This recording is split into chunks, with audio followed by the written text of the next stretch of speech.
ભક્તિ સભાની શરૂઆત આપણે કરીએ. હું ખરા હૃદયથી તારી આભાર સ્તુતિ કરીશ. હું દેવોની આગળ તારા સ્તોત્ર ગાઈશ. હું તારા પવિત્ર મંદિર ભણી ફરીને ભજન કરીશ. તારી કૃપા તથા સત્યતાને લીધે હું તારું નામ વખાણીશ, કેમ કે સર્વ કરતાં તે તારા નામનું મહાત્મ્ય વધાર્યું છે. આવો આપણે આરાધનાની પ્રાર્થનામાં નમીએ, પ્રાર્થના કરીએ. અતિ ઉચ્ચ અને ઉન્નત રાજ્યાસન પર બિરાજમાન અમારા મહાન જીવતા અને જાગતા સૈન્યોના દેવ, રાજાઓના રાજા અને પ્રભુઓના પ્રભુ એવા અમારા મહાન ઈશ્વર, આકાશ જેનું સિંહાસન છે અને પૃથ્વી જેનું પાયાસન છે, લાખો ને કરોડો દૂતો પવિત્ર છે, પવિત્ર છે, પવિત્ર છે સૈન્યોનો દેવ યહોવા એવું કહેતા થાકતા નથી. એવા સ્તુતિ, માન, મહિમા, ગૌરવને યોગ્ય એકમાત્ર દેવ પ્રભુ તમે છો. તેના માટે અમે તમારી સ્તુતિ કરીએ છીએ, તમારા નામનો અમે જય જયકાર કરીએ છીએ. જીવંત પ્રભુ, તમે અમારા ગઢ છો, અમારો કિલ્લો છો, અમારી સંતાવાની જગા છો. સંકટને સમયે હાજરા હજૂર મદદગાર એવા દેવ પ્રભુ તમે છો. માટે અમે તમારી સ્તુતિ કરીએ છીએ, તમારી આરાધના કરીએ છીએ. આ સૃષ્ટિના સર્જનહાર, પાલનહાર, તારણહાર દેવ પ્રભુ તમે છો. મનુષ્યોને પણ પોતાની પ્રતિમા પ્રમાણે તમારા મહિમાને અર્થે ઉત્પન્ન કર્યા છે. તેના માટે અમે તમારી સ્તુતિ કરીએ છીએ, તમારી આરાધના કરીએ છીએ. આદિ તથા અંત, આલ્ફા તથા ઓમેગા, પ્રથમ તથા છેલ્લા તમે છો. માટે અમે તમારી સ્તુતિ કરીએ છીએ, તમારી આરાધના કરીએ છીએ. આકાશ તળે કે પૃથ્વી ઉપર એવું બીજું કોઈ નામ નથી કે જેનાથી અમારું તારણ થાય, પણ એકમાત્ર ઈસુનું નામ કે જે જીવતું નામ છે, જે નામની અંદર પરાક્રમ છે, જે નામની અંદર સામર્થ્ય છે, જે નામની અંદર જીવન છે, જે નામની અંદર પાપોની માફી છે, જે નામની અંદર સાજાપણું છે, જે નામથી શૈતાન પણ થરથર કાપે છે, એવું જીવતું ઈસુનું નામ તમે અમને આપ્યું છે. તેના માટે અમે તમારી સ્તુતિ કરીએ છીએ, તમારી આરાધના કરીએ છીએ. જીવંત ઈશ્વર પિતા, આપણે અમે તમારા ચરણોમાં બેઠા છીએ ત્યારે તમારા પવિત્ર આત્માથી અમને ભરો, કે જેથી કરીને આત્માને સચ્ચાઈથી અમે તમારું ભજન કરીએ, તમારો જય જયકાર અમે કરીએ, અને અમારી સ્તુતિના અર્પણો એ તમારી આગળ માન્ય થાય. માટે શુદ્ધ હૃદયે, શુદ્ધ વિચારો સાથે, એક મનના અને એક ચિત્તના થઈને તમારું ભજન કરવા કૃપા આપો. આરાધનાની પ્રાર્થના પ્રભુ ઈસુના નામમાં માન્ય થાઓ. આમેન. આવો આપણે ઈશ્વર સ્તુતિના અર્થે ગીત ગાઈશું.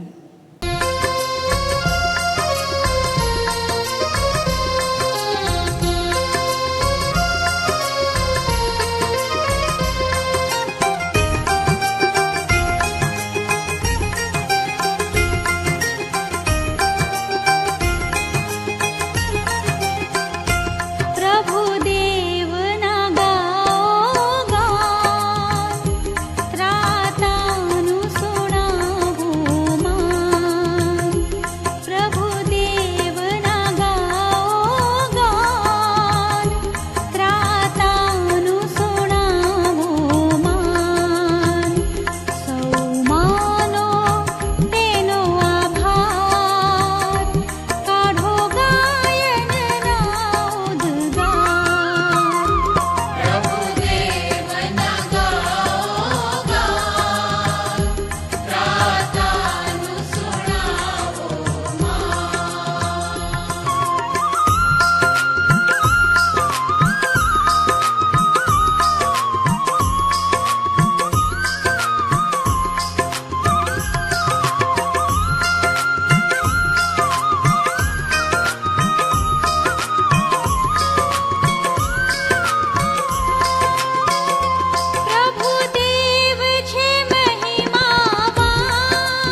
ભજન સંગ્રહની પાછળ જે પ્રત્યુત્તરી વાંચન પાઠ આપવામાં આવ્યા છે એમાં વાંચન પાઠ નંબર 9 ઈશ્વર શ્રદ્ધામાં રહેલી શાંતિ આપણે વારાફરતી વાંચીશું. વાંચન પાઠ નંબર 9. યહોવા મારું અજવાળું તથા મારું તારણ છે, હું કોનાથી બીઉં? યહોવા મારા જીવનનું સામર્થ્ય છે, મને કોનું ભય લાગે? જ્યારે કુકર્મીઓ એટલે મારા વેરીઓ તથા શત્રુઓ મને ઠાર કરવાને ચડી આવ્યા, ત્યારે તેઓ ઠેસ ખાઈને પડી ગયા. જો કે સૈન્ય મારી વિરુદ્ધ છાવણી નાખે તો પણ હું મનમાં ડરીશ નહીં. જો કે મારી વિરુદ્ધ યુદ્ધ ઉઠે તો પણ હું દેવ પર ભરોસો રાખીશ. યહોવા પાસે મેં એક વરદાન માંગ્યું છે કે યહોવાનું મંદિર મારી જિંદગીના સર્વ દિવસો પર્યંત મારું નિવાસ સ્થાન થાય, જેથી હું તેના સૌંદર્યનું અવલોકન કર્યા કરું અને તેના પવિત્ર સ્થાનમાં તેનું ધ્યાન કરું. કેમ કે સંકટને સમયે તે પોતાના માંડવામાં મને ગુપ્ત રાખશે, પોતાના મંડપને આશ્રયે તે મને સંતાડશે, તે મને ખડક ઉપર ચડાવશે. હવે મારી આસપાસના શત્રુઓ ઉપર મારું માથું ઊંચું કરવામાં આવશે અને હું તેના મંડપમાં હર્ષનાદના અર્પણ ચડાવીશ. હું ગાઈશ, હા, હું યહોવાના સ્તોત્ર ગાઈશ. હે યહોવા, હું મારી વાણીથી વિનંતી કરું છું, ત્યારે તે સાંભળ. વળી મારા પર દયા કરીને મને ઉત્તર દે. મારું મુખ શોધ, એમ તે મને કહ્યું. ત્યારે મારા હૃદયે તને કહ્યું કે હે યહોવા, હું તારું મુખ શોધીશ. આ જીવનમાં હું યહોવાની દયાનો અનુભવ કરીશ. એવો જો મેં વિશ્વાસ ન કર્યો હોત તો હું નિર્ગત થઈ જાત. યહોવાની વાટ જો, બળવાન થા અને હિંમત રાખ. હા, યહોવાની વાટ જો. આમીન. આવો આપણે સ્તુતિ આરાધનામાં જોડાઈએ.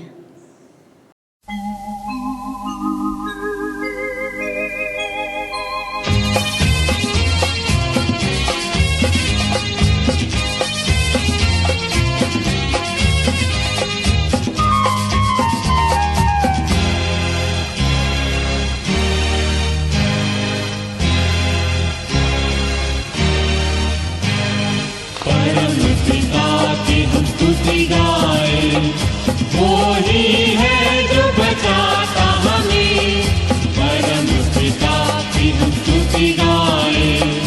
वो ही है जो बचाता हमें, सारे पापों को करता क्षमा, सारे रोगों को करता चंगा. परम पिता की हम स्तुति गाएं. वो ही है जो बचाता हमें.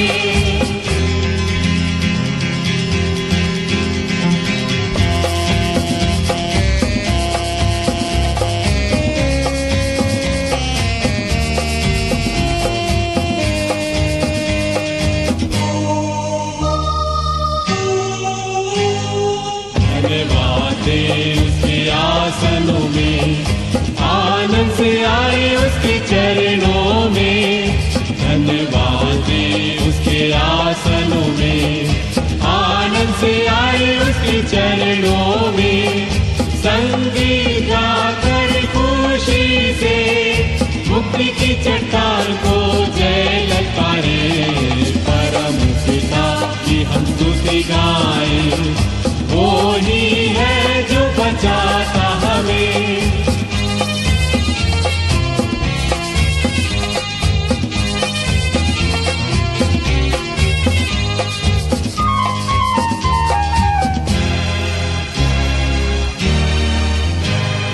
वो ही हमारा है परम पिता, तरस खाता है सर्व सदा. वो ही हमारा है परम पिता, तरस खाता है सर्व सदा. पूरब से पश्चिम है जितनी दूर, उतनी दूर ये हमारे गुनाह. परम पिता की हम स्तुति गाएं. वो ही है जो बचाता हमें.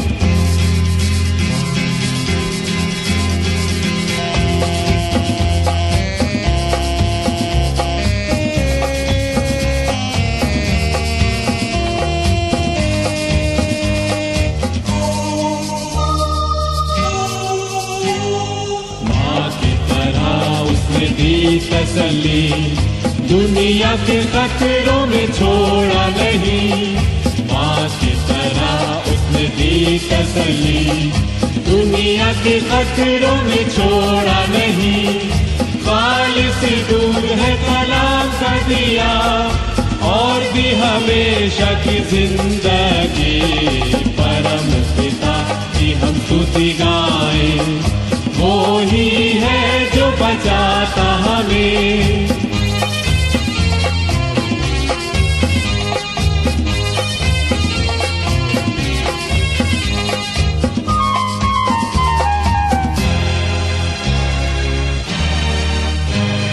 चरवाहे की मानिंद ढूंढा उसने, पापों की कील से निकाला हमें, चरवाहे की मानिंद ढूंढा उसने, पापों की कील से निकाला हमें, हमको बचाने को जान अपनी दी, ताकि हाथ में हम उसके रहें, परम पिता की हम स्तुति गाएं, वो ही है जो बचाता हमें।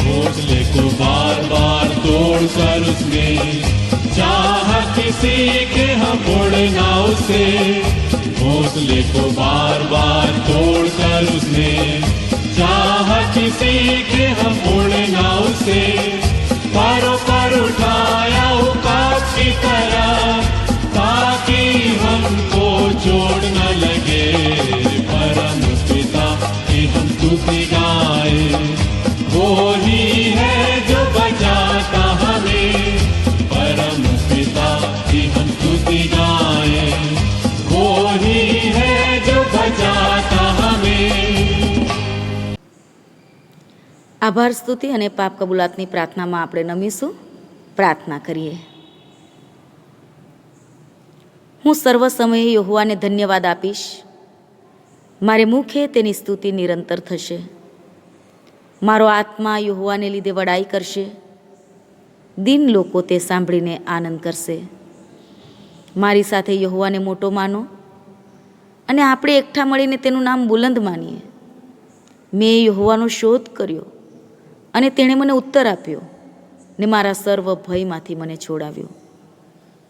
તેની તરફ જુઓ અને પ્રકાશ પામો, એટલે તમારા મુખ કદી ઝંખવાણા પડશે નહીં.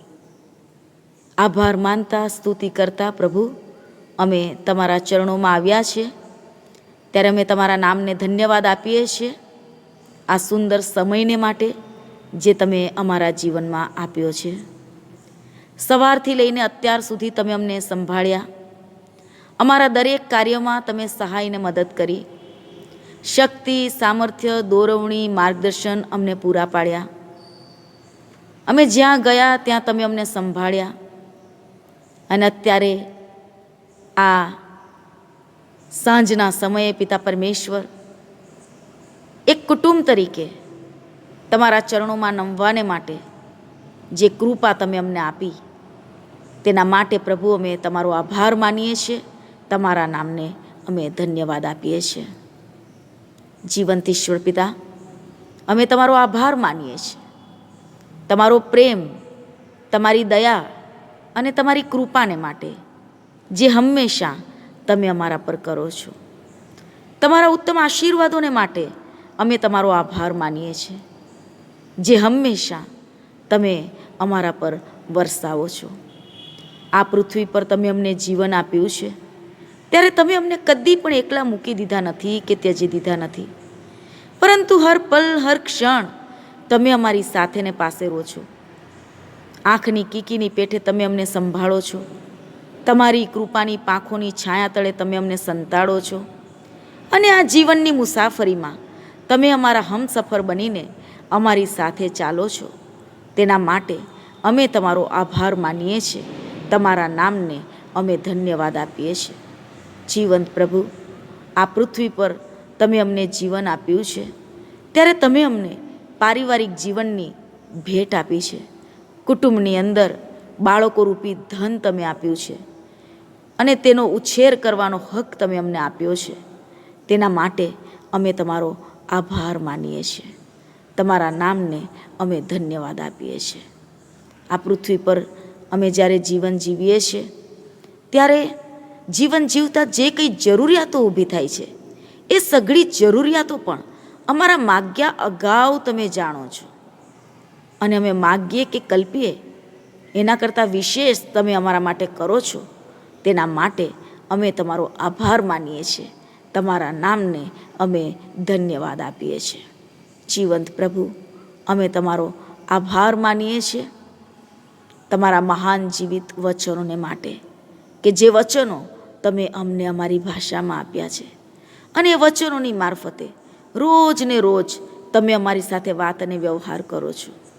તમારા વચનો એ અમને દિલાસો આપે છે, હિંમત આપે છે, બળ આપે છે, સામર્થ્ય આપે છે, દોરવણી આપે છે, માર્ગદર્શન આપે છે અને ચેતવણી પણ આપે છે. તેના માટે અમે તમારો આભાર માનીએ છીએ. તમારા નામને અમે ધન્યવાદ આપીએ છીએ. જીવંત પ્રભુ, તમે અમારી પ્રાર્થનાના સાંભળનાર ઈશ્વર છો. જ્યારે અમે વિશ્વાસથી તમારી પાસે આવીએ છીએ ત્યારે કદી પણ તમે અમારી પ્રાર્થનાની અવગણના કરી નથી, પણ તમે અમારી પ્રાર્થનાઓને સાંભળી છે. તેનો પ્રત્યુત્તર તમે અમને આપ્યો છે અને અમારા પરની તમારી કૃપા તમે કદી પણ અટકાવી નથી. એવા મહાન દયાળુ અને કૃપાળુ પ્રભુ તમે છો. તેના માટે અમે તમારો આભાર માનીએ છીએ. તમારા નામને અમે ધન્યવાદ આપીએ છીએ. ગત દિવસોમાં અમે જેઓને માટે પ્રાર્થના કરી, પિતા પરમેશ્વર એના પ્રત્યુત્તર રૂપે તમે તેઓને સાજાપણાનો આશીર્વાદ આપ્યો છે. તેના માટે પણ અમે તમારો આભાર માનીએ છીએ. તમારા નામને અમે ધન્યવાદ આપીએ છીએ. હા પિતા પરમેશ્વર, આ લોકડાઉનની અંદર ભલે અમે તમારા ઘરમાં એકત્ર મળી નથી શકતા, પણ અમારા પોતપોતાના ઘરોમાં રહીને પણ સાથે મળીને તમારી સ્તુતિના આરાધના કરવાને માટે, તમારા વચનોનું મનન કરવાને માટે જે સુંદર તક તમે અમને આપો છો, તેના માટે અમે તમારો આભાર માનીએ છીએ. તમારા નામને અમે ધન્યવાદ આપીએ છીએ. જીવંત પ્રભુ, અમે તમારો આભાર માનીએ છીએ તમારા એકના એક પુત્ર પ્રભુ ઈસુ ખ્રિસ્તને માટે, કે જેમને તમે અમારા માટે આ જગતમાં મોકલી આપ્યા.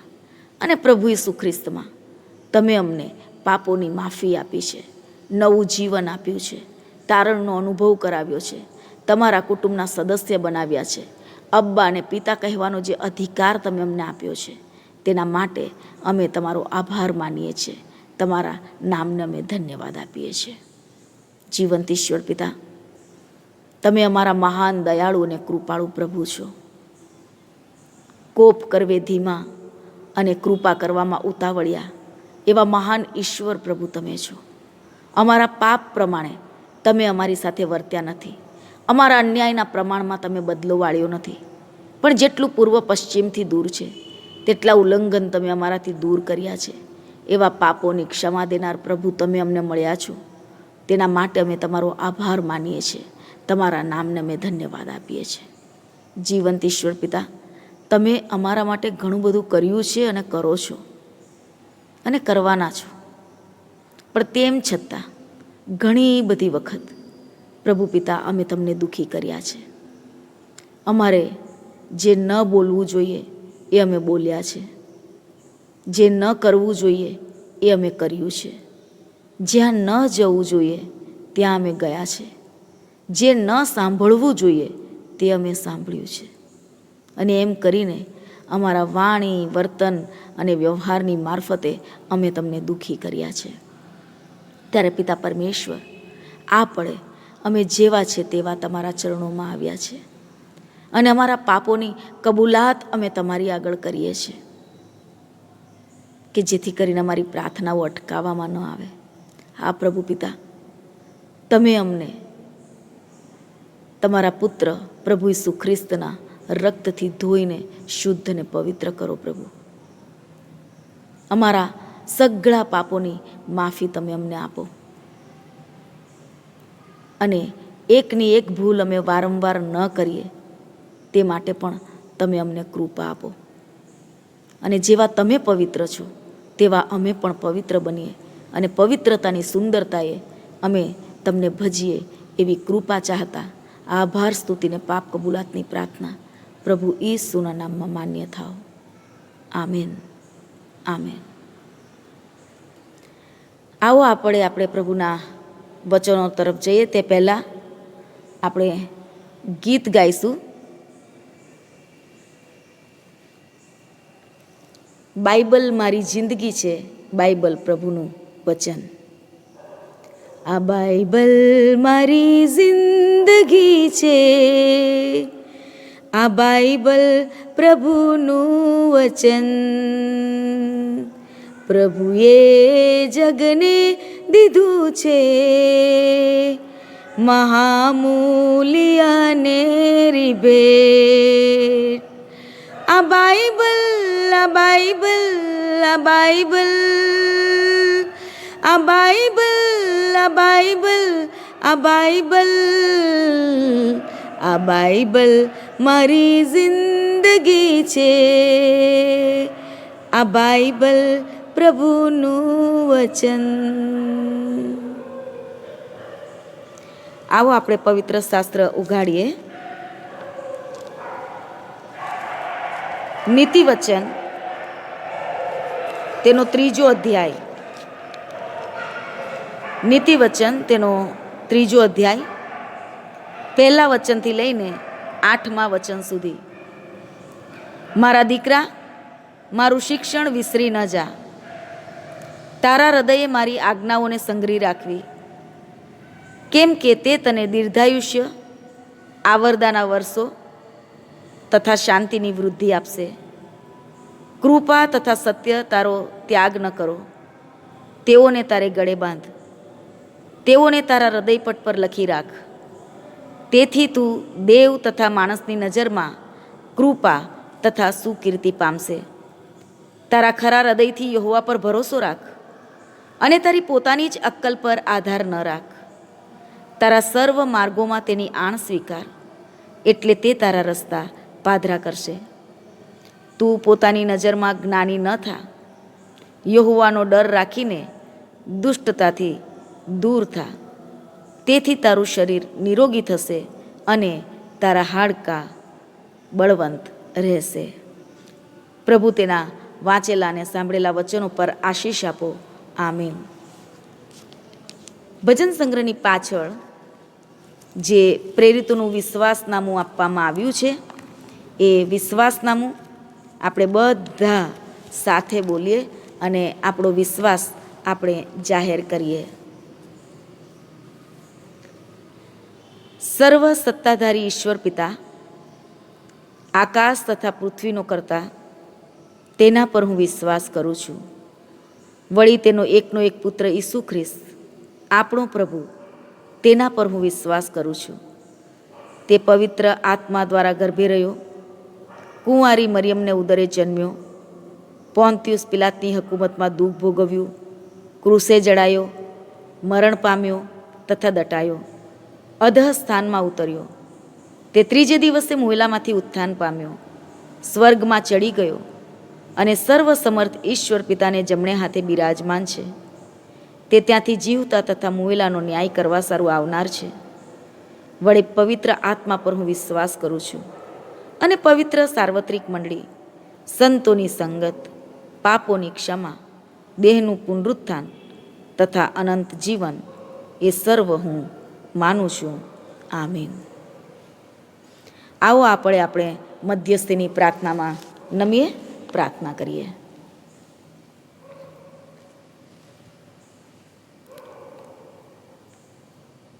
હું પર્વતો તરફ મારી આંખો ઊંચી કરીશ, મને ક્યાંથી સહાય મળે?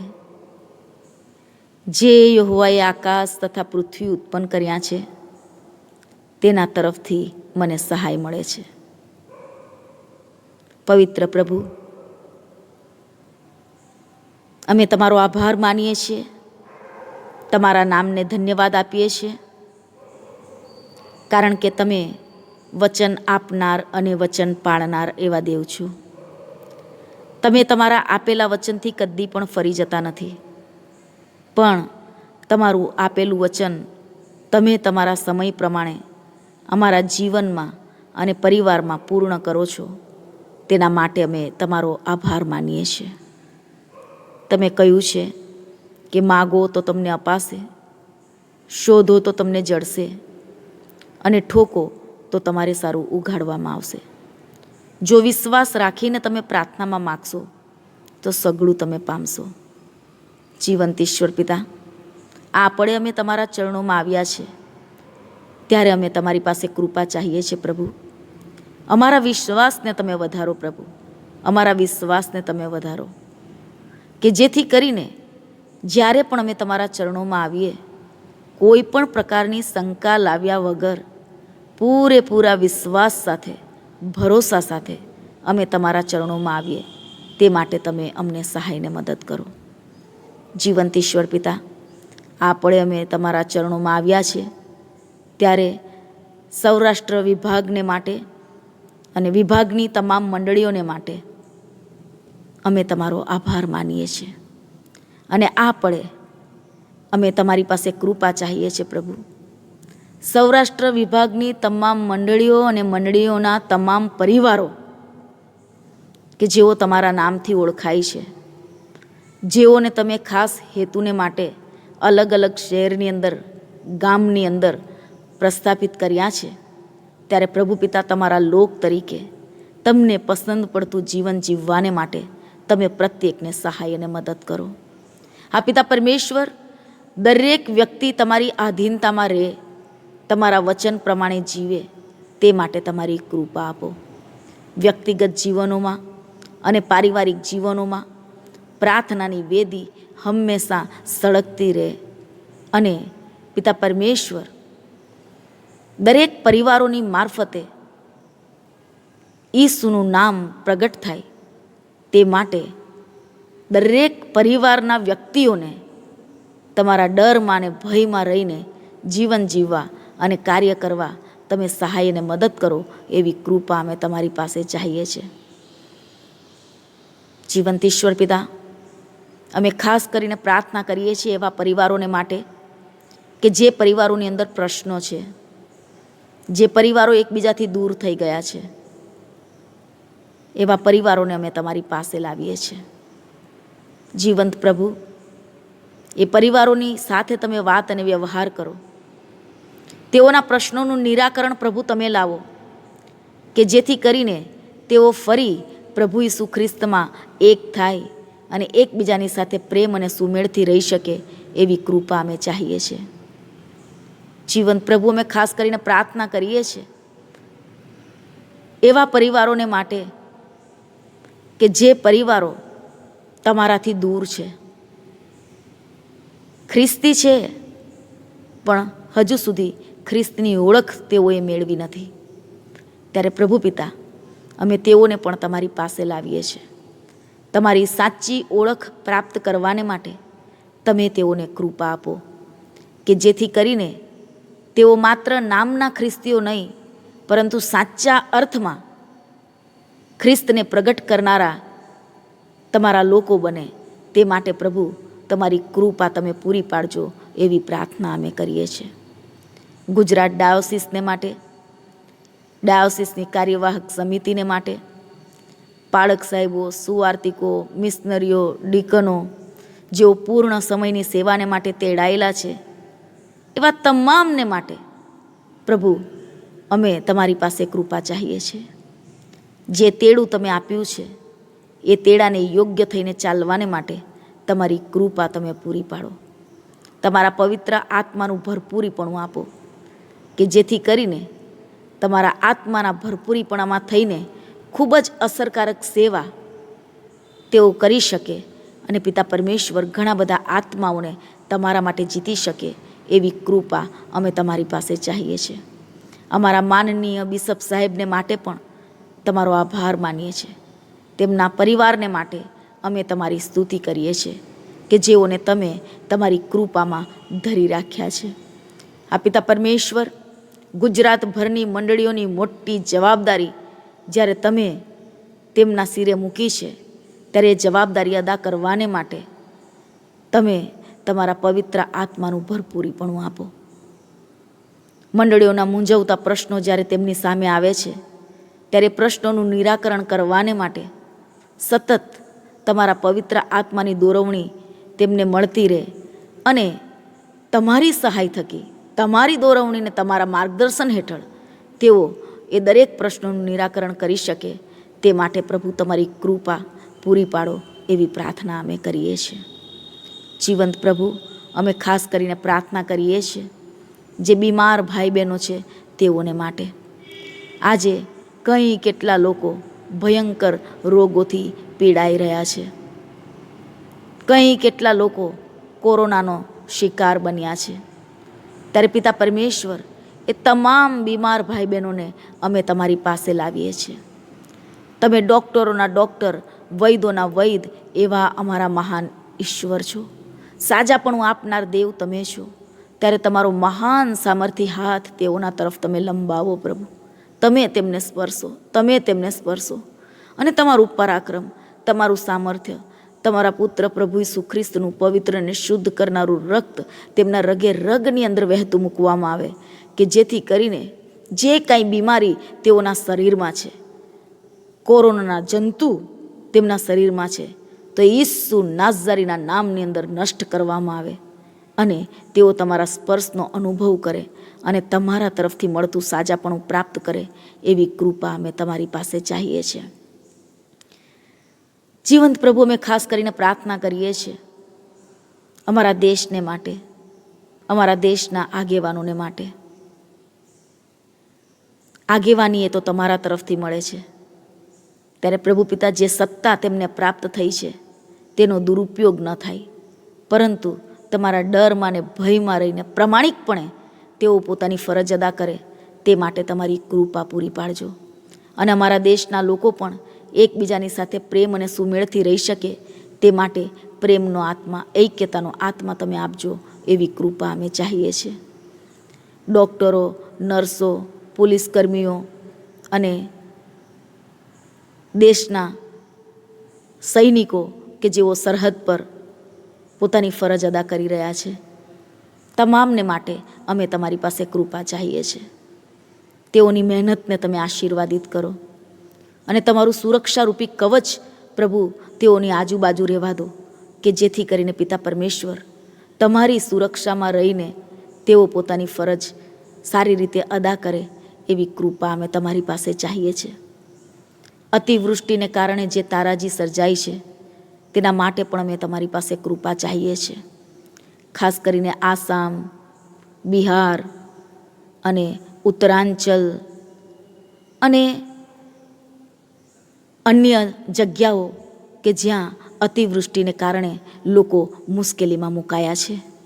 હા પિતા પરમેશ્વર, તમે તેઓને સહાયને મદદ કરો પ્રભુ. યોગ્ય સમયે તેઓને મદદ મળી રહે તે માટે તમારી કૃપા પૂરી પાડો. આજે કંઈ કેટલા લોકો મુશ્કેલીની અંદર મુકાયા છે, જેઓએ પોતાના ઘરબાર ગુમાવી દીધા છે, પોતાના વાલાઓને ગુમાવ્યા છે અને આજે તેઓને માટે રહેવાને માટે ઘર નથી, કે ખાવાને માટે અન્ન નથી, કે પહેરવાને માટે વસ્ત્ર નથી. ત્યારે એવા લોકોને માટે પ્રભુ અમે તમારી પાસે કૃપા ચાહીએ છીએ. આ પિતા પરમેશ્વર, તેઓને યોગ્ય સમયે તેઓની જરૂરિયાત મળી રહે તે માટે પરમેશ્વર પિતા તમારી કૃપા આપો. અને જે લોકો આ સેવામાં જોડાયા છે, લોકો સુધી મદદ પહોંચાડી રહ્યા છે, તેઓને પણ પ્રભુ પિતા તમે સુરક્ષા પૂરી પાડો. તમે તેઓને તમારા સામર્થ્યથી ભરો પ્રભુ, કે જેથી કરીને તેઓ એવા લોકોની મદદે પહોંચે અને તેઓની દરેક જરૂરિયાતો પૂરી પાડવામાં આવે એવી કૃપા અમે તમારી પાસે ચાહીએ છીએ. જીવંત ઈશ્વર પિતા, અમે ખાસ કરીને પ્રાર્થના કરીએ છીએ સતાવણી સહન કરી રહેલા લોકોને માટે, કે જેઓ તમારા નામને લીધે સતાવણી સહન કરી રહ્યા છે. ઓ પિતા પરમેશ્વર, તમે તેઓને સહાય અને મદદ કરો અને આવા સતાવણીના સમયમાં તમારા પક્ષે ઊભા રહેવાનું સામર્થ્ય પ્રભુ તમે તેઓને આપો, કે જેથી કરીને પિતા પરમેશ્વર તેઓ ડરી ન જાય, હિંમત ન હારી જાય, પરંતુ તેઓ તમારા પક્ષે ઊભા રહે અને તમારું નામ તેઓ ઊંચું કરી શકે એવી કૃપા અમે તમારી પાસે ચાહીએ છીએ. જે સતાવનારાઓ છે તેઓને માટે પણ અમે તમારી પાસે કૃપા ચાહીએ છીએ. તમામ વિરોધી પરિબળોને અમે તમારી પાસે લાવીએ છીએ. જીવંત પ્રભુ, તમે તો જીવનોને બદલી નાખનાર ઈશ્વર છો, પરિસ્થિતિને બદલી નાખનાર ઈશ્વર છો, પડેલાને ઊભા કરનાર ઈશ્વર તમે છો. ત્યારે પ્રભુ પિતા, એ સતાવણી કરનાર લોકોને માટે અમે તમારી પાસે કૃપા ચાહીએ છીએ. કારણ કે શેતાને તેઓની આંખોને આંધળી કરી દીધી છે, માટે તેઓ આંખો છતાં જોઈ નથી શકતા, કાનો છતાં સાંભળી નથી શકતા અને બુદ્ધિ છતાં સમજી નથી શકતા. અને તેઓને પોતાને ખબર નથી કે તેઓ શું કરી રહ્યા છે. ત્યારે પ્રભુ પિતા, અમે તેઓને માટે તમારી પાસે ક્ષમા ચાહીએ છીએ. તમે તેઓને માફ કરો પ્રભુ. અને જેવી રીતે પ્રભુ પિતા તમે સાઉલને દર્શન આપ્યું અને એ સાઉલમાંથી પાઉલ બન્યો અને જે તમારો સતાવનારો હતો તે તમારો મહાન સેવક બન્યો, તે જ રીતે પ્રભુ પિતા આજે જે લોકો તમને સતાવી રહ્યા છે, તમારા લોકોને સતાવી રહ્યા છે, તેઓને માટે અમે તમારી પાસે કૃપા ચાહીએ છીએ. હા પિતા પરમેશ્વર,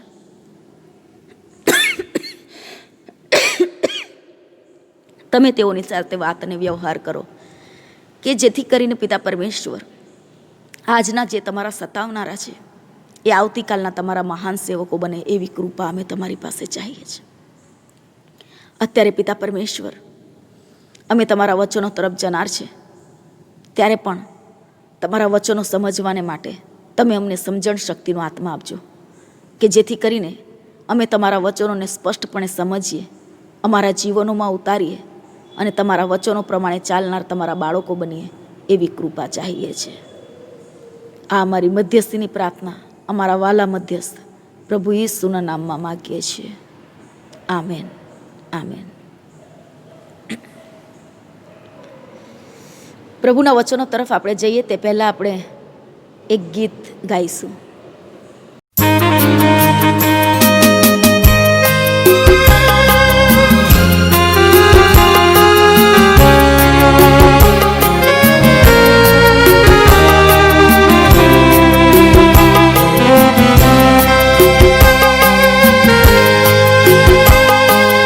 पवित्र आत्मा, पवित्र आत्मा, मुझे ले जाओ यीशु के चरणों में. पवित्र आत्मा,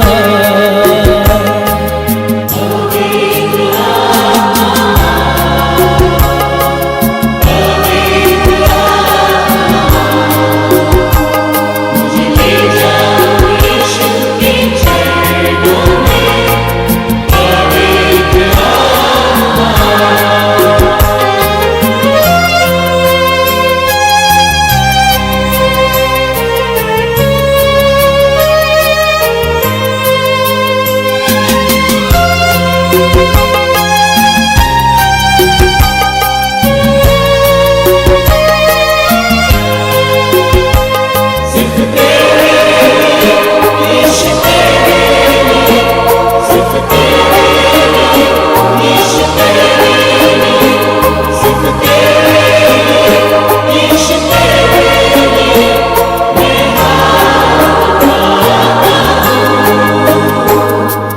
घुटने टिकाकर सिर झुकाकर हाथ उठाता तेरे लिए. घुटने टिकाकर सिर झुकाकर हाथ उठाता तेरे लिए. सिर्फ तेरे लिए यीशु, तेरे लिए सिर्फ तेरे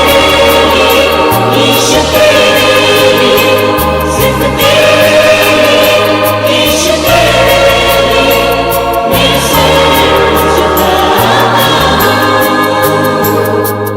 पवित्र आत्मा, पवित्र आत्मा, मुझे ले जाओ यीशु के चरणों में. पवित्र आत्मा, पवित्र आत्मा,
सत्य है, यीशु ही जीवन है, यीशु मेरा प्रभु, यीशु ही मार्ग है, यीशु ही सत्य है, यीशु ही जीवन है, यीशु मेरा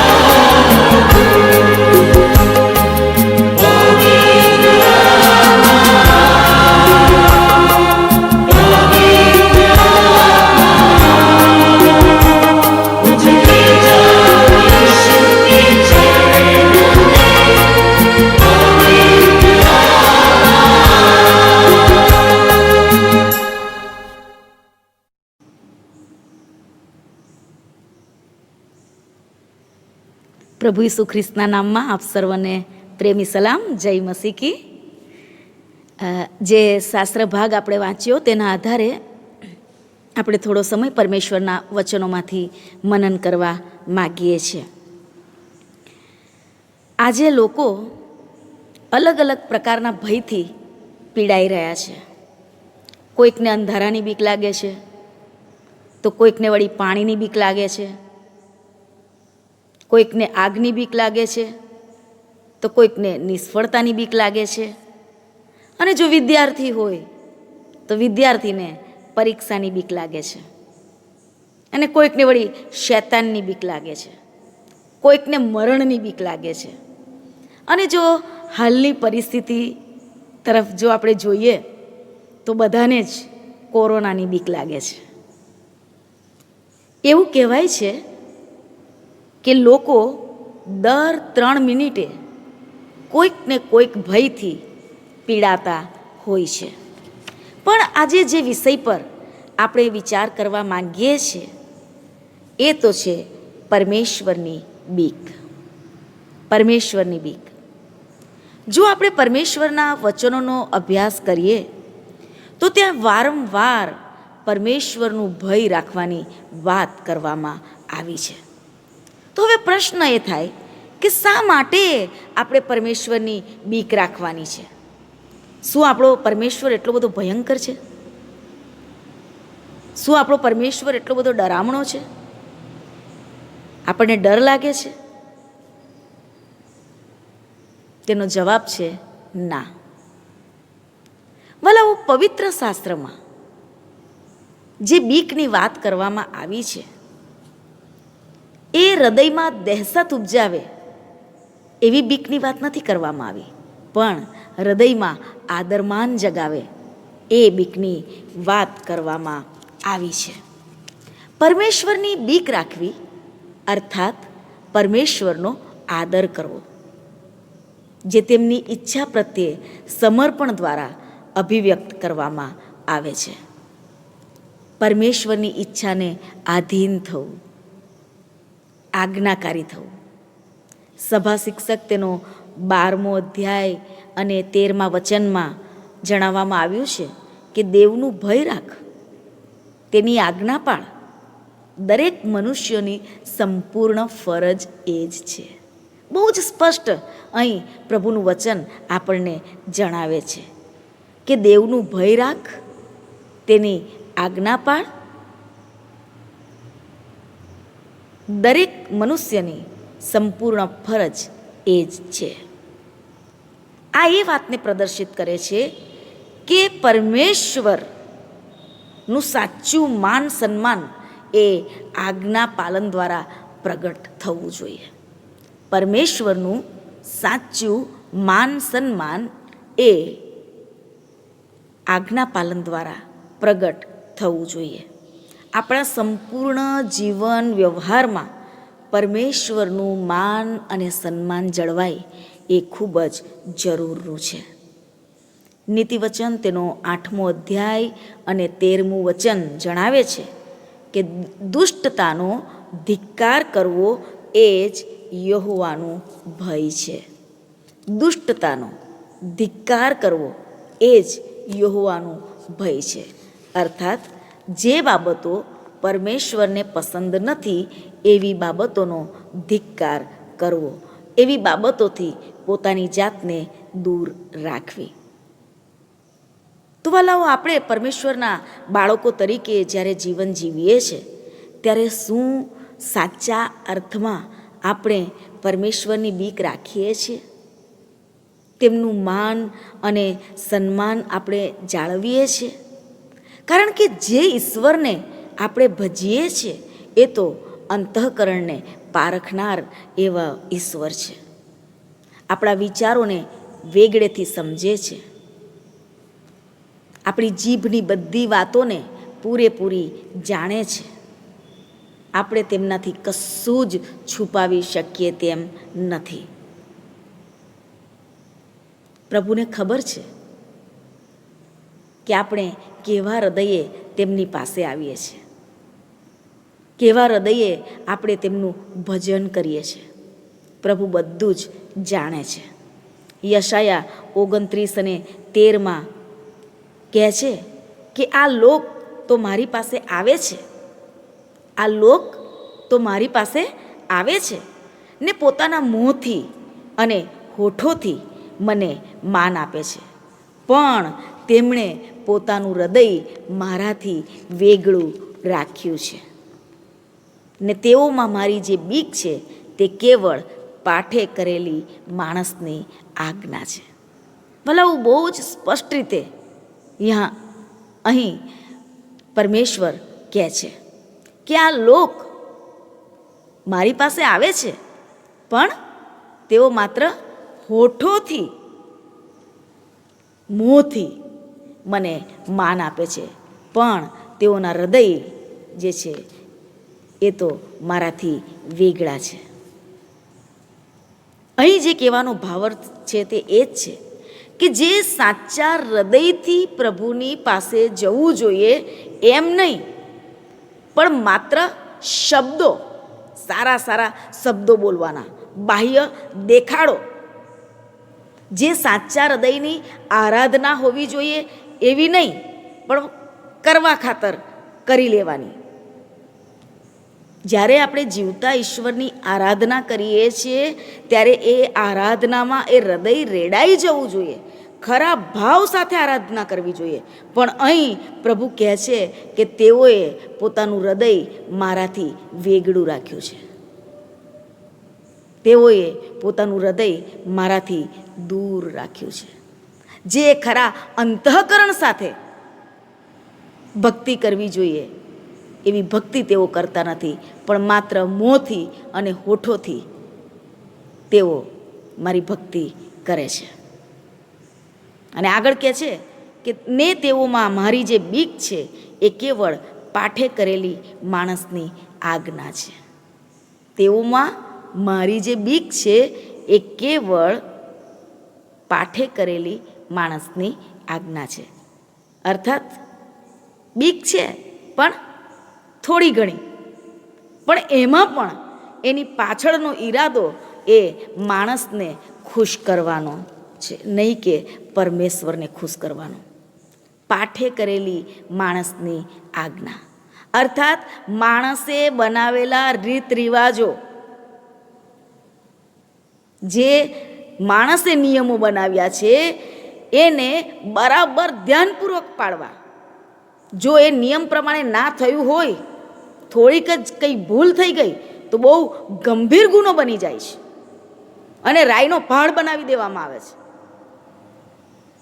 પણ વાલાઓ, પરમેશ્વરના નિયમોનું શું? પરમેશ્વરના નિયમોનું શું? પરમેશ્વરે પણ નિયમો આપ્યા છે, પણ એ નિયમો પાળવાની બાબતમાં કોઈ જ બીક નથી. અને આ જ બાબત માથીની લખેલી સુવાર્તા 15મો અધ્યાય અને 8માં પ્રભુ ઈસુ ખ્રિસ્ત જણાવે છે કે આ લોકો હોઠોથી મને માન આપે છે, પણ તેઓના મન મારાથી વેગળા જ રહે છે અને તેઓ મારી ફોકટ ભક્તિ કરે છે, કેમ કે પોતાના મત તરીકે તેઓ માણસની આજ્ઞા શીખવે છે. અને માર્ક 7 અને 8માં તો પ્રભુ ઈસુ જણાવે છે કે તમે દેવની આજ્ઞા પડતી મૂકીને માણસના સંપ્રદાયો પાળો છો, તમે દેવની આજ્ઞા પડતી મૂકીને માણસના સંપ્રદાયો પાળો છો. કારણ કે પ્રભુ ઈસુ ખ્રિસ્ત શાસ્ત્રીઓ અને ફરોશીઓને બહુ સારી રીતે જાણતા હતા.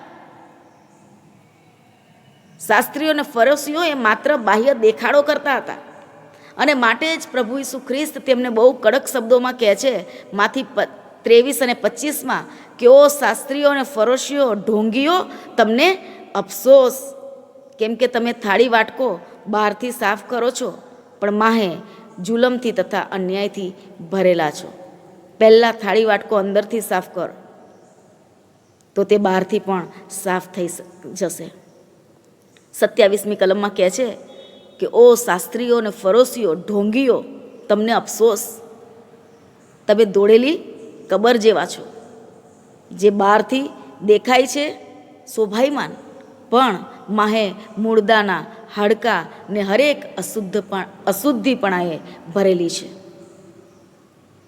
તેમજ તમે પણ માણસોની આગળ બહારથી દેખાવ છો ન્યાયી, પણ માહે ઢોંગ તથા ભૂંડાએ ભરેલા છો. માત્ર બાહ્ય દેખાડો, માત્ર બાહ્ય દેખાડો, ખોટો ઢોંગ, પણ વાસ્તવમાં પરમેશ્વરને જે ખરા હૃદયથી માન અને સન્માન આપવું જોઈએ, પરમેશ્વરની આજ્ઞા પ્રમાણે ચાલવું જોઈએ, પરમેશ્વરની આધીનતામાં રહેવું જોઈએ, એ બાબતો જીવનમાં નથી. વહાલાઓ, શું આજે આ જ બાબત મને અને તમને પણ લાગુ પડે છે? શું આજે ઈસુ આપણને પણ આ જ બાબત કહે છે? કારણ કે આપણો ઈશ્વર એ તો હૃદયને પારખનાર ઈશ્વર છે. આપણે પ્રભુને માટે સારા સારા શબ્દો બોલીએ છીએ, તો શું એ ખાલી હોઠથી બોલીએ છીએ, મોંથી બોલીએ છીએ, કે પછી ખરા હૃદયથી એ શબ્દો બહાર આવે છે? આપણે વિચારવાનું છે. યાદ રાખીએ, પરમેશ્વર બાહ્ય આડંબરથી નહીં, પણ સાચા હૃદયની ભક્તિથી પ્રસન્ન થાય છે. પ્રભુને બાહ્ય દેખાડો બિલકુલ પણ પસંદ નથી, પણ સાચા હૃદયની ભક્તિ પ્રભુ પસંદ કરે છે. અને માટે જ યોહાન 4 અને 23 અને 24માં પ્રભુ ઈસુ જણાવે છે કે ખરા ભજનારા આત્માથી તથા સત્યતાથી બાપનું ભજન કરશે, કેમ કે એવા ભજનારાઓને બાપ ઈચ્છે છે, એવા ભજનારાઓને બાપ ઈચ્છે છે. અને 24મી કલમમાં કહે છે કે દેવ આત્મા છે, અને જેઓ તેને ભજે છે તેણે આત્માથી તથા સત્યતાથી તેનું ભજન કરવું જોઈએ. પરમેશ્વરની બીક એ પરમેશ્વરની આધીનતામાં અને આજ્ઞાકારિતામાં પ્રગટ થાય છે. અને સાચા અર્થમાં પરમેશ્વરની બીક અર્થાત પરમેશ્વરનું માન અને સન્માન આપણે ત્યારે જ જાળવીએ કે જ્યારે આપણે ખરા હૃદયથી, ખરા મનથી, ખરા જીવથી પરમેશ્વરને પ્રેમ કરીએ. અને જ્યારે ખરા હૃદયથી પરમેશ્વરની બીક આપણે રાખીએ છીએ, ત્યારે વહાલાઓ, ઘણા બધા લાભ આપણને થાય છે, ઘણા બધા લાભ આપણને થાય છે. કારણ કે જ્યારે આપણે સાચા હૃદયથી પ્રભુને પ્રેમ કરીએ છીએ, પ્રભુનો આદર કરીએ છીએ, પ્રભુની બીક રાખીએ છીએ, પ્રભુનું કહ્યું સાંભળીએ છીએ, તેમના વચન પ્રમાણે જ્યારે આપણે જીવીએ છીએ, ત્યારે પ્રભુ આપણને તેના ઉત્તમ આશીર્વાદોથી ભરે છે. તો જ્યારે આપણે પ્રભુની બીક રાખીએ છીએ, ત્યારે જે પહેલો લાભ આપણને થાય છે, અને એ તો છે જ્ઞાન પ્રાપ્ત થાય છે. નીતિવચન તેનો 1 અધ્યાય અને 7મું વચન, ત્યાં વચન જણાવે છે કે પરમેશ્વરનું ભય એ વિદ્યાનો આરંભ છે. પરમેશ્વરનું ભય એ વિદ્યાનો આરંભ છે. અને નીતિવચન 9 અને 10 જણાવે છે કે યહોવાનું ભય એ જ્ઞાનનો આરંભ છે, અને પરમ પવિત્રની ઓળખાણ એ જ બુદ્ધિ છે. બુદ્ધિ અને જ્ઞાનનો જો કોઈ સ્ત્રોત હોય તો તે પરમેશ્વર પોતે છે. અને જ્યારે એ બુદ્ધિ અને જ્ઞાન આપણને પ્રાપ્ત થાય છે ત્યારે આપણે પરમેશ્વરની સાથે ઉચિત સંબંધ સ્થાપિત કરીએ છીએ. ગીતશાસ્ત્ર 111:10 કહે છે કે યહોવાનો ભય એ બુદ્ધિનો આરંભ છે અને જેઓ તેની આજ્ઞા પાળે છે એ બધાની બુદ્ધિ સારી છે. જેઓ તેની આજ્ઞા પાળે છે એ બધાની બુદ્ધિ સારી છે. જે વ્યક્તિ પરમેશ્વરનો ભય રાખે છે, બીક રાખે છે, એ વ્યક્તિ બળથી નહીં કે પોતાની બુદ્ધિ ને પોતાના જ્ઞાનથી નહીં પણ આત્માની દોરવણીથી કાર્ય કરે છે. અને પરમેશ્વરની નજરમાં જે સારું છે તે જ કરવાનો તે પ્રયત્ન કરે છે અને પોતાના પ્રતિદિનના કાર્યમાં જ્ઞાનનો સફળતાપૂર્વક ઉપયોગ તે કરે છે.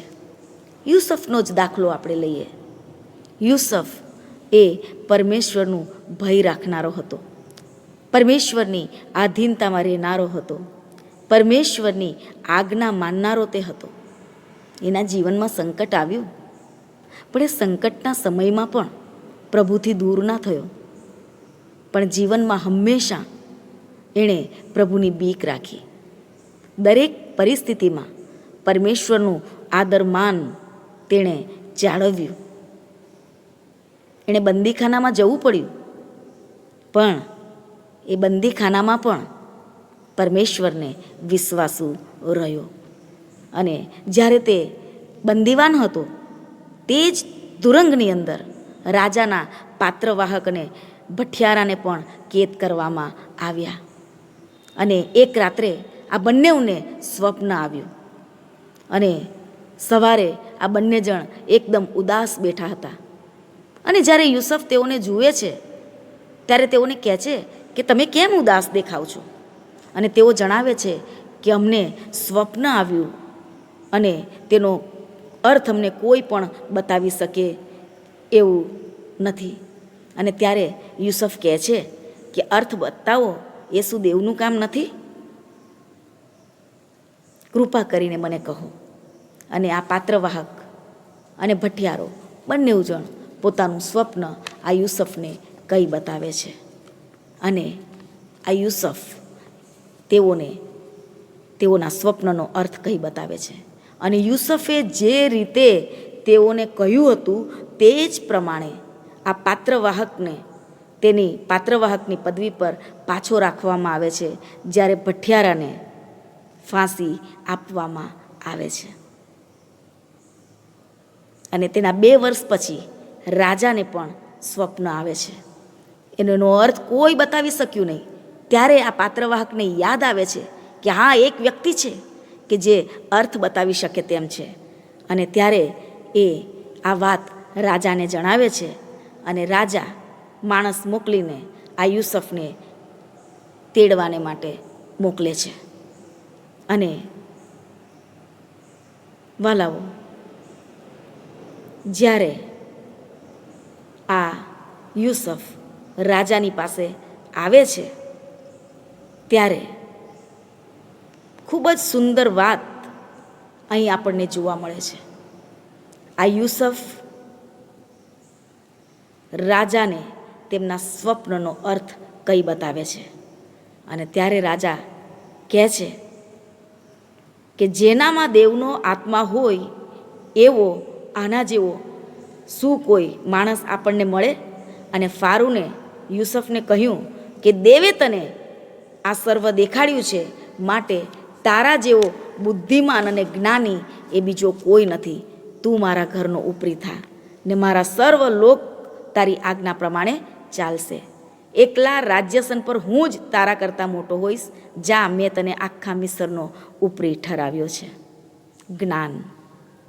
યુસુફની પાસે ઈશ્વરીય જ્ઞાન હતું, કારણ કે યુસુફ ઈશ્વરની બીક રાખતો હતો, તેની આધીનતામાં જીવતો હતો અને માટે જ પ્રભુએ એ જ્ઞાન તેને આપ્યું હતું.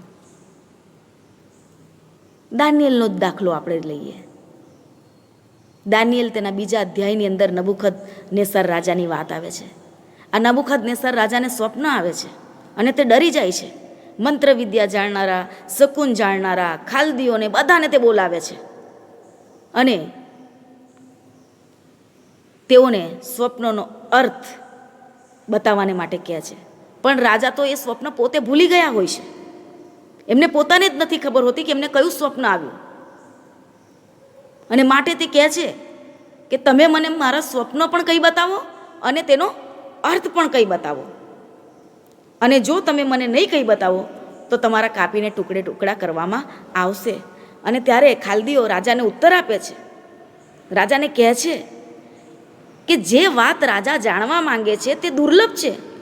દેવો કે જેમનો વાસો દેહમાં નથી, દેવો કે જેમનો વાસો દેહમાં નથી, તેઓ સિવાય બીજો કોઈ એવો નથી કે જે રાજાને વિદિત કરી શકે. અને આ સાંભળીને રાજાને ક્રોધ ચડે છે અને બાબિલના સર્વ જ્ઞાનીઓને મારી નાખવાની આજ્ઞા રાજા કરે છે. અને ત્યારે આ વાત દાનિયેલને ખબર પડે છે અને દાનિયેલ રાજાની હજુરમાં જઈને રાજાને અરજ કરે છે કે મને તમે મહેલત આપો, મહેતલ આપો, એટલે હું રાજાના સ્વપ્નનો ખુલાસો કરીશ. અને વાલાઓ, આ દાનિયેલ પોતાને ઘેર જાય છે, પોતાના મિત્રોને આ સંબંધી વાત કરે છે કે જેથી કરીને એ રહસ્ય વિશે આકાશના દેવની તેઓ દયા માંગે. વલાઓ, તેઓ પ્રાર્થના કરે છે, પ્રભુની પાસેથી એક જ્ઞાન માંગે છે. અને વચનમાં લખ્યું છે કે રાત્રે દર્શનમાં એ મર્મ દાનિયેલને આપવામાં આવે છે. દર્શનમાં રાત્રે એ મર્મ દાનિયેલને આપવામાં આવે છે. અને જ્યારે દાનિયેલે રાજાને તેમનું સ્વપ્ન કહી બતાવ્યું અને તેનો અર્થ પણ એણે કરી બતાવ્યો, ત્યારે વચનમાં લખવામાં આવ્યું છે કે નબુકદનેસ્સર રાજા સાષ્ટાંગ દંડવત પ્રણામ કરીને એણે દાનિયેલની પૂજા કરી અને કહ્યું કે તું આ મર્મ ખોલી શક્યો છે તે ઉપરથી ખરેખર તમારો દેવ તે દેવોનો દેવ ને રાજાઓનો પ્રભુ તથા મર્મદર્શક છે. અને પછી દાનિયેલને ઊંચો હોદ્દો આપવામાં આવે છે અને બાબિલના સર્વ જ્ઞાનીઓનો અધિપતિ તેને ઠરાવવામાં આવે છે. વાલાઓ, અહીં આપણે જોઈએ છીએ કે પરમેશ્વરે આ દાનિયેલને જ્ઞાન આપ્યું. હવે મને સ્વપ્ન આવ્યું હોય ને હું તમને કહું કે મારું સ્વપ્ન હું ભૂલી ગઈ છું, તમે મને કહો ને તેનો અર્થ બતાવો, તો કદાચ તમે કહેશો કે ગાંડા થઈ ગયા છે આ, હા, કેવી રીતે અમને અર્થ ખબર પડે? પણ વાલાઓ, દાનિયેલને ઈશ્વરે એક જ્ઞાન આપ્યું અને એ દાનિયેલ રાજાને તેમનું સ્વપ્ન બતાવી શક્યો. પ્રભુના વચનની અંદર બહુ જ સ્પષ્ટ કહેવામાં આવ્યું છે.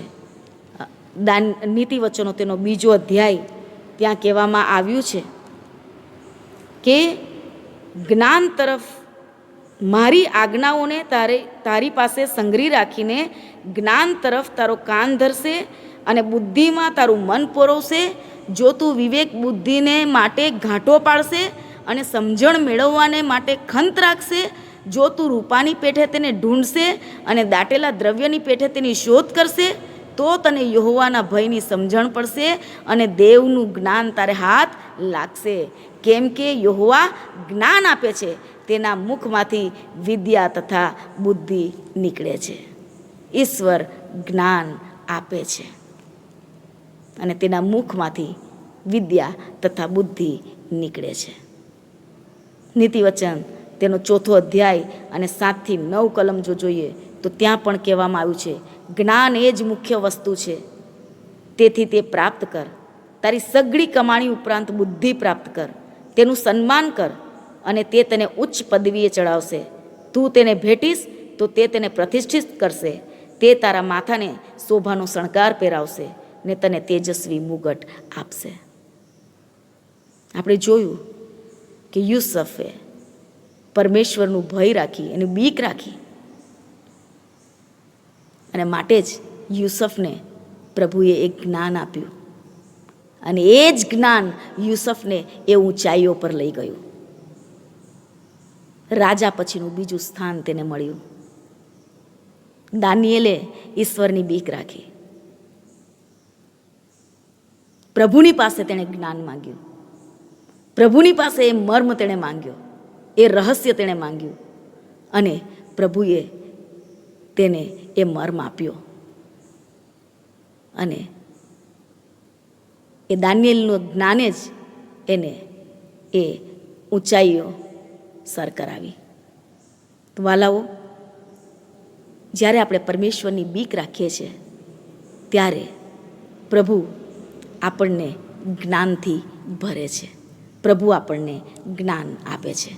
ત્યાર પછી બીજી બાબત કે જ્યારે આપણે ઈશ્વરની બીક રાખીએ છીએ, પ્રભુની આધીનતામાં રહીએ છીએ, પ્રભુના વચન પ્રમાણે જીવીએ છીએ, ત્યારે તંદુરસ્તી પ્રાપ્ત થાય છે. બીજી જે બાબત છે એ તો છે તંદુરસ્તી પ્રાપ્ત થાય છે. નીતિ વચન તેનો 3 અધ્યાય અને 7 થી 8 કલમ, ત્યાં લખવામાં આવ્યું છે કે તું પોતાની નજરમાં જ્ઞાની ન થા, યહોવાનો ડર રાખીને દુષ્ટતાથી દૂર થા, તેથી તારું શરીર નિરોગી થશે ને તારા હાડકાં બળવંત રહેશે. અહીં 3 બાબત કહેવામાં આવી છે. પહેલી કે તું પોતાની નજરમાં જ્ઞાની ન થા, બીજી બાબત યહોવાનો ડર રાખ અને ત્રીજી બાબત દુષ્ટતાથી દૂર થા.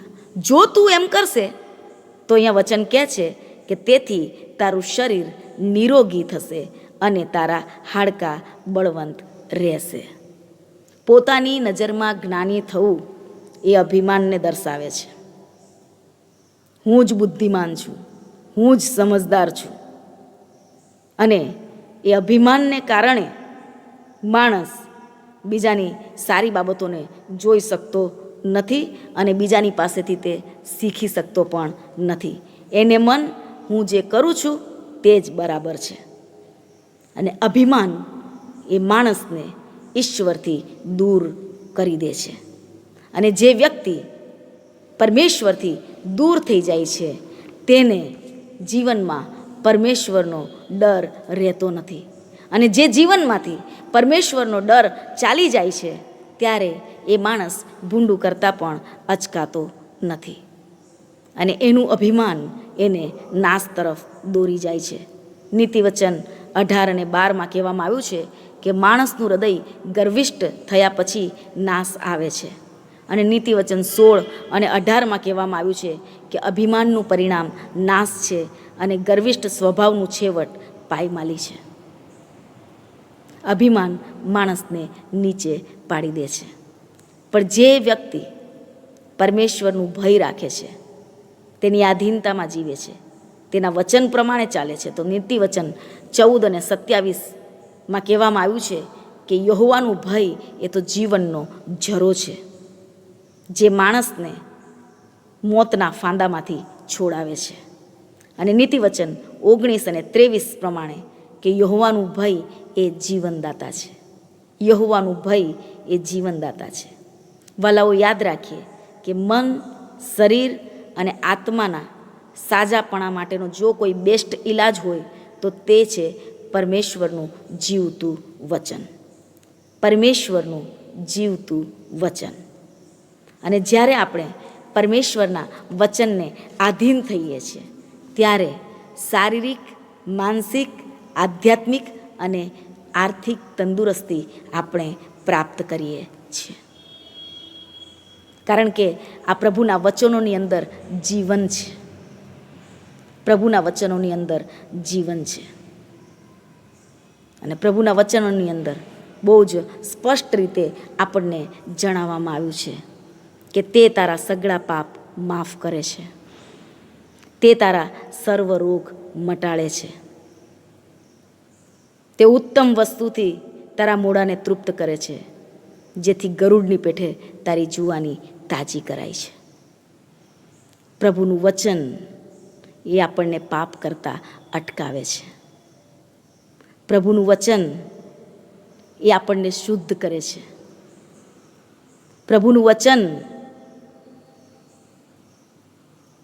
એ આપણને સત્ય માર્ગ બતાવે છે. અને જ્યારે આપણે પ્રભુની બીક રાખીએ છીએ અને પ્રભુના જે વચનો છે એ વચનો પ્રમાણે જ્યારે આપણે જીવીએ છીએ ત્યારે આપણને તંદુરસ્તી પ્રાપ્ત થાય છે. આજે આપણે જોઈએ છીએ કે માણસ તંદુરસ્ત રહેવાને માટે ઘણી બધી કસરતો કરે છે. નિયમિત સવારમાં ઉઠીને ચાલવા જવું, જીમમાં જવું અને જાત જાતની કસરત કે જેથી કરીને શરીર તંદુરસ્ત રહે. પણ શું કદી આત્માની કસરત આપણે કરીએ છીએ? શરીરની ચિંતા તો આપણે કરી છે, પણ શું આત્માની ચિંતા આપણે કરીએ છીએ? એને માટે આપણે કેટલી કસરત કરીએ છીએ? 1 કલાક અમે તો ચાલીએ છીએ એમ કહીએ નહીં? પ્રભુને કેટલો સમય આપીએ છીએ? વાલાઓ, એ બાબત આપણે વિચારવાની જરૂર છે. તંદુરસ્ત રહેવા માંગીએ છીએ જીવનમાં, તો એના માટે આત્મિક કસરત પણ ખૂબ જ જરૂરી છે. કારણ કે આત્મિક કસરત જે છે એ આપણને અનંત જીવન તરફ લઈ જાય છે. 1 તિમોથી તેનો 4 અધ્યાય અને 7થી 9 કલમ, જ્યાં પાઉલ પ્રેરિત તિમોથીને જણાવે છે કે અધર્મી તથા કપોળ કલ્પિત કહાણીઓથી અલગ રહે અને ઈશ્વર પરાયણતાની કસરત કર. શરીરની કસરત થોડી જ ઉપયોગી છે, પણ ઈશ્વર પરાયણતા તો સર્વ વાતે ઉપયોગી છે, કેમ કે તેમાં હમણાંના તથા હવે પછીના જીવનનું પણ વચન સમાયેલું છે. હમણાંના તથા હવે પછીના જીવનનું વચન પણ સમાયેલું છે. વાલાઓ, બહુ જ સ્પષ્ટ અહીંયા પાઉલ જણાવે છે કે ઈશ્વર પરાયણતાની કસરત કર. શું આપણે એવી કસરત કરીએ છીએ?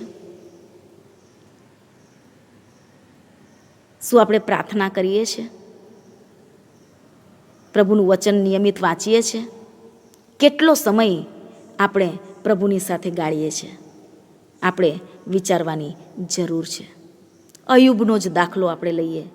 અયુબ એ પરમેશ્વરનું ભય રાખનાર હતો, પ્રમાણિકપણે ચાલનાર હતો. એના જીવનમાં સંકટ આવ્યું, ભયંકર પરિસ્થિતિમાંથી તેણે પસાર થવું પડ્યું. દુઃખો અને બીમારીઓએ એને ઘેરી લીધો, પણ એ સર્વમાં વચન કહે છે કે અયુબે પાપ કર્યું નહીં કે દેવને દોષ દીધો નહીં. પણ આવી પરિસ્થિતિમાં પણ એણે ઈશ્વરની બીક રાખી અને માટે જ એણે પોતે એ અનુભવ્યું કે દુઃખમાં પણ મેં તારા વચનોમાં આનંદ માણ્યો છે, એવું અયુબ કહે છે. દુઃખમાં પણ મેં તારા વચનોનો આનંદ માણ્યો છે. ભયંકર પરિસ્થિતિમાં પણ એણે ઈશ્વરનું આદર અને માન સાચવ્યું, કારણ કે પરમ પવિત્રની ઓળખાણ તેની પાસે હતી. અને માટે જ વાલાઓ, આપણે જોઈએ છે કે આવી ભયંકર પરિસ્થિતિમાંથી એ પ્રભુની મદદથી જ બહાર આવ્યો અને મનની સાચી શાંતિ તેને પ્રાપ્ત થઈ. શારીરિક સાજાપણું તેને મળ્યું, ભૌતિક સાજાપણું પણ તેને મળ્યું અને સંબંધોનું સાજાપણું પણ તેને મળ્યું. દુઃખમાં બધા એનાથી દૂર થઈ ગયા હતા, સગાવાલા, પણ એ બધા જ ફરી પાછા તેને પ્રાપ્ત થયા. અને વચનમાં લખવામાં આવ્યું છે કે અયુબની પાસે પહેલાં હતું એના કરતાં બમણો આશીર્વાદ તેને મળ્યો. ઈશ્વરની બીક જ્યારે આપણે રાખીએ છીએ ત્યારે તે આપણને તંદુરસ્તી આપે છે. શારીરિક, માનસિક અને આધ્યાત્મિક તંદુરસ્તી, અને એની સાથે સાથે ભૌતિક તંદુરસ્તી પણ પ્રભુ આપણને આપે છે. તો જીવનમાં પરમેશ્વરની બીક રાખવી અને ભૂંડાઈથી દૂર રહેવું એ જ તંદુરસ્તીની ચાવી છે, જે આપણે યાદ રાખવાની જરૂર છે. અને ત્રીજી બાબત કે પરમેશ્વરની બીક જ્યારે આપણે રાખીએ છીએ ત્યારે પારિવારિક જીવનની અંદર આશીર્વાદો આપણને પ્રાપ્ત થાય છે. ગીતશાસ્ત્ર 127માં કહેવામાં 128માં કહેવામાં આવ્યું છે કે જે માણસ પરમેશ્વરની બીક રાખે છે તેને એવો આશીર્વાદ મળશે. જે પરમેશ્વરની બીક રાખે છે તેને એવો આશીર્વાદ મળશે. જે વ્યક્તિ પ્રભુની બીક રાખે છે, પ્રભુનું આદરમાન જાળવે છે, તેના વચન પ્રમાણે જીવે છે, તો તેના માટે લખવામાં આવ્યું છે કે તેના સંતાન એ પૃથ્વી પર બળવાન થશે. તેના સંતાન એ પૃથ્વી પર બળવાન થશે. તેના બાળકો એ મેજની આસપાસ જૈતુન વૃક્ષના રોપા જેવા થશે. તેના સંતાનોને આશ્રય સ્થાન મળશે. આશીર્વાદિત થશે. બાળકો આશીર્વાદિત થશે. અને ગીતશાસ્ત્ર 112:3 કહેવામાં આવ્યું છે કે તેના ઘરની અંદર ધનદોલત થશે. નીતિવચન 10 અને 12 કહેવામાં આવ્યું છે કે યહોવાનો આશીર્વાદ એ ધનવાન કરે છે, સમૃદ્ધિવાન કરે છે. અને ગીતશાસ્ત્ર 34:9 કહેવામાં આવ્યું છે કે પરમેશ્વરનું ભય રાખનારને કાંઈ ખોટ પડતી નથી. પરમેશ્વરનું ભય રાખનારને કંઈ જ ખોટ પડતી નથી. વાલાઓ, જે વ્યક્તિ પ્રભુની બીક રાખે છે એ વ્યક્તિ તો આશીર્વાદિત થાય છે, પણ એનું પારિવારિક જીવન પણ આશીર્વાદિત થાય છે. એના બાળકો પણ આશીર્વાદિત થાય છે. અને એ આશીર્વાદિત કુટુંબ જે છે એ નદીની પાસે રોપાયેલા ઝાડ સમાન બને છે. જેવી રીતે નદી પાસે રોપાયેલું ઝાડ એ એકદમ લીલુંછમ દેખાય છે, એ પોતાની ડાળીઓ ફેલાવે છે અને એ ઝાડ નીચે લોકો આશ્રય લે છે. તે જ રીતે જે વ્યક્તિ ઈશ્વરનો ડર રાખે છે તેના બાળકો પણ ડાળીઓની જેમ ફેલાય છે. અને એ કુટુંબ એટલું આશીર્વાદિત બને છે કે બીજા લોકો એ કુટુંબની મારફતે આશીષ પ્રાપ્ત કરે છે. અને જે કુટુંબ ઈશ્વરની બીક રાખે છે, ઈશ્વરની આધીનતામાં રહે છે, એના માટે કહેવામાં આવ્યું છે કે સૂકવણા વર્ષોમાં પણ ચિંતાતુર થશે નહીં અને ફળ આપ્યા વગર રહેશે નહીં. જે વ્યક્તિ ઈશ્વરનો ડર રાખે છે તે સૂકવણા વર્ષમાં પણ ચિંતાતુર થશે નહીં અને ફળ આપ્યા વગર રહેશે નહીં.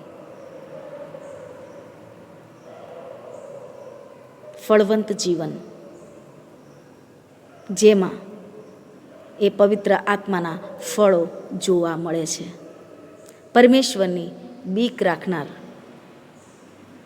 વ્યક્તિ એ તો આશીર્વાદિત થાય જ છે, પણ તેનું કુટુંબ પણ આશીર્વાદિત થાય છે અને એ કુટુંબ બીજાઓને માટે પણ આશીષનું કારણ બને છે. અને છેલ્લી બાબત કે પરમેશ્વરની બીક રાખનાર વ્યક્તિની સાથે પરમેશ્વરની ઉપસ્થિતિ હોય છે. પરમેશ્વરની બીક રાખનાર વ્યક્તિની સાથે પરમેશ્વરની ઉપસ્થિતિ હોય છે. જે વ્યક્તિ ઈશ્વરનો ડર રાખે છે, ઈશ્વરની આધીનતામાં રહે છે, એ વ્યક્તિની સાથે ઈશ્વર હંમેશા રહે છે. અને માટે જ તેને કોઈ પણ પ્રકારનો ડર કે ભય રહેતો નથી. પણ એ અહેસાસ હંમેશા એના હૃદયમાં હોય છે કે મારો પ્રભુ મારી સાથે છે, મારો પ્રભુ મારી સાથે છે, જે મને મદદ કરશે, જે મને આ સંકટોમાંથી બહાર કાઢશે. સંપૂર્ણ ભરોસો, સંપૂર્ણ વિશ્વાસ તેની પાસે હોય છે. શમુએલનો જ દાખલો આપણે લઈએ. શમુએલને માટે એવું કહેવામાં આવ્યું છે કે પ્રભુ તેની સાથે હતો અને તેનું એકે વચન નિષ્ફળ જવા દેતા નહોતા. પ્રભુ તેની સાથે હતો અને તેનું એકે વચન નિષ્ફળ જવા દેતા નહોતા. યુસુફને માટે પણ એવું કહેવામાં આવ્યું છે કે તેની સાથે યહોવા હતો, તેની સાથે યહોવા હતો અને એના દરેક કાર્યમાં ઈશ્વરે તેને આશીર્વાદ દીધો. અને એની સાથે સાથે એ યુસુફને લીધે એ ફારૂનના પરિવારને પણ આશીર્વાદ આપ્યો. એટલે યુસુફ તો આશીર્વાદિત થયો જ, પણ એની સાથે સાથે એના સંપર્કમાં આવનાર બીજાઓ પણ આશીર્વાદિત થયા. જે વ્યક્તિ ઈશ્વરની બીક રાખે છે તેની સાથે યહોવા રહે છે. પરમેશ્વરની ઉપસ્થિતિ તેની સાથે છે, જે તેને દરેક પરીક્ષણો પર વિજય મેળવવાને માટેનું સામર્થ્ય આપે છે. તો વાલાઓ, આજે આપણે આ વચનના પ્રકાશમાં આપણા જીવનોને તપાસવાની જરૂર છે. શું આપણા જીવનમાં પ્રભુની બીક છે? શું આપણે પ્રભુનું આદરમાન જાળવીએ છીએ? શું આપણે પ્રભુની પાસેથી એ જ્ઞાન પ્રાપ્ત કરવાનો પ્રયત્ન કરીએ છીએ? આજે આપણી શારીરિક, માનસિક, આધ્યાત્મિક તંદુરસ્તી કેવી છે? આપણા કુટુંબની પરિસ્થિતિ કેવી છે? આપણે વિચારવાની જરૂર છે. પ્રભુ આપણી સાથે છે એ બાબતનો શું આપણે અહેસાસ કરીએ છીએ? આપણે વિચારીએ કે આપણે ક્યાં છે. યાદ રાખીએ, પ્રભુ એ જ ઈચ્છે છે કે આપણે તેના બાળકો તરીકે આ પૃથ્વી પર જીવન જીવીએ છીએ ત્યારે ખરા હૃદયથી આપણે તેનું આદરમાન જાળવીએ, તેમની આધીનતા સ્વીકારીએ, તેમના વચન પ્રમાણે જીવીએ, તેમના કહ્યા પ્રમાણે કરીએ. તો પ્રભુ મને અને તમને તેમ કરવાને માટે સહાયને મદદ કરે. આમીન. આવો આપણે પ્રાર્થનામાં નમીએ, પ્રાર્થના કરીએ. પવિત્ર પરમેશ્વર પિતા, અમે તમારા નામને ધન્યવાદ આપીએ છીએ, તમારી સ્તુતિ કરીએ છીએ તમારા મહાન જીવિત વચનોને માટે, કે જે વચનોની મારફતે તમે આજે અમારી સાથે સ્પષ્ટ રીતે વાત અને વ્યવહાર કર્યો છે. હા પ્રભુ પિતા, તમારા વચનોમાં વારંવાર કહેવામાં આવ્યું છે કે તું તારા દેવનો ભય રાખ, તેની આજ્ઞા પાળ, તેની આધીનતામાં રહે, તેના વચન પ્રમાણે ચાલ.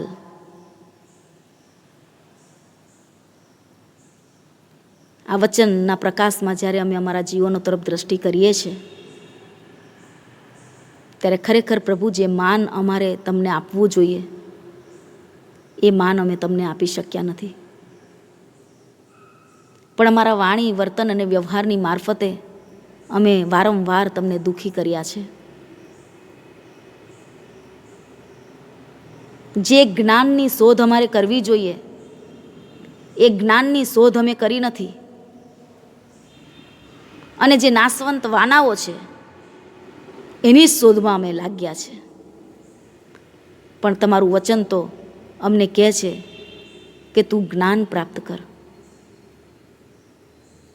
કે જે જ્ઞાન ઈશ્વર તરફથી મળે છે. પિતા પરમેશ્વર, તમારા બાળકો તરીકે અમે જીવન જીવીએ છીએ ત્યારે ખંતથી તમારા જ્ઞાનની શોધ કરવાને માટે તમે અમને કૃપા આપો,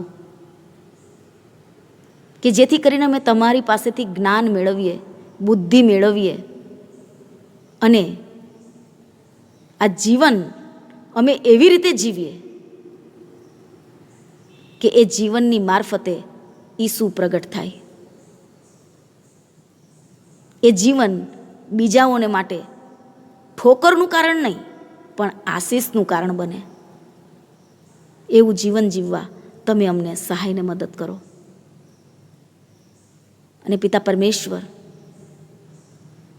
અમે શારીરિક, માનસિક અને આધ્યાત્મિક રીતે તંદુરસ્ત રહીએ, અને જે તાલંતો તમે અમારા જીવનમાં આપ્યા છે તેનો ઉપયોગ અમે તમારા મહિમાને અર્થે, તમારી સેવાને અર્થે કરી અને સાચા હૃદયથી પ્રભુ પિતા અમે તમને માન આપીએ તે માટે તમે અમને સહાયને મદદ કરો. અને તમે અમારી સાથેને પાસે છો એનો સતત અહેસાસ કરવાને માટે પણ તમારી કૃપા અમને આપો કે જેથી કરીને પિતા પરમેશ્વર અમે તમારી બીકમાં અમારું જીવન ગુજારીએ અને અમારા સંપૂર્ણ જીવન અને વ્યવહારની મારફતે તમને જ માન અને મહિમા આપીએ એવી કૃપા ચાહતા પ્રભુ ઈસુના નામમાં માગીએ છીએ. આમેન. પ્રભુની શીખવેલી પ્રાર્થના આપણે સાથે બોલીએ.